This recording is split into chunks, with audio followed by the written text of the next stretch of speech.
Another swarm, but that wasn't going to work today. These guys were just too antsy. At least this was a whole lot better than last year when both swarms took off because there was an extra queen, and that's another story. All right, let's talk about another thing that we don't know about swarms and how they move. So a swarm moves across the country, right? And you've got one queen, and they've got to keep that queen with them, and the queen's got to stay with them. So this is a question I ask every year, and nobody's got the answer. How do the bees know that the queen is in the swarm when the swarm is moving at maybe 8, 10, possibly even 12 miles an hour? How do they know? How can they keep track of where the queen is? Yes, pheromones. So where is the queen going to have to fly in that swarm? Do you say she's going to have to be right at the beginning? That would be fine, right? But she's a slower flyer than all those workers are. She's bigger, she's heavier. All right? So what are the possibilities here in terms of how a swarm is moving and maintaining contact? To give you an observation about how this works. I was in Venezuela, and we were filming for German television. And we set up a swarm board like this, and we had a cage queen. We were working with African bees, and the bees in the afternoon took off, just like, wait a minute, those guys did, all right?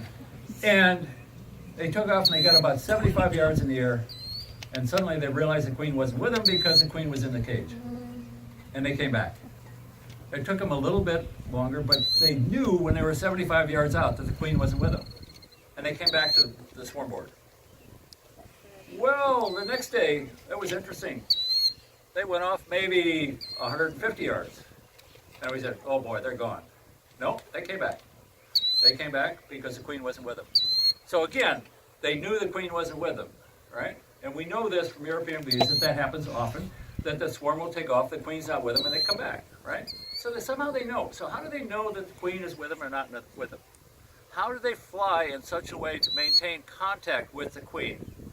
In a way that tells you what's going on. Now, the third day, the African bees did something I've never seen European bees do. They took off again, and they just said, see ya. They left the queen behind. They were going to go across country without her. They didn't care. They weren't coming back. So European bees would. These African bees can do something that is really pretty special and very adaptive, given that they have to pass their genes on. We talked about it earlier.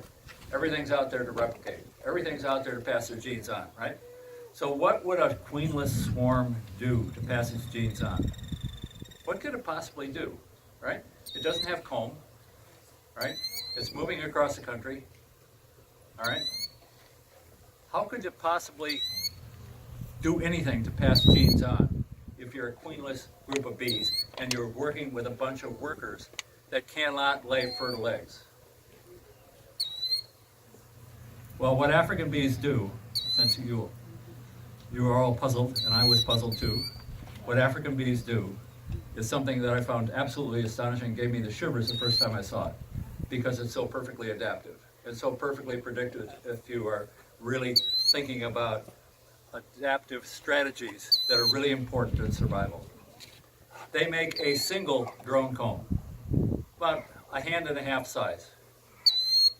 And they provision it with unfertilized eggs. They rear full-size drones. And they maintain those drones, their genetic lineage, until the colony dies. Wow. Because that's the only reproductive strategy that would work under those conditions. And I've never seen European bees either make drone comb or produce full-size drones under a condition like that. So this is an adaptation for dealing with the savannas in Africa. And it still persists as these bees in South America. That's pretty good.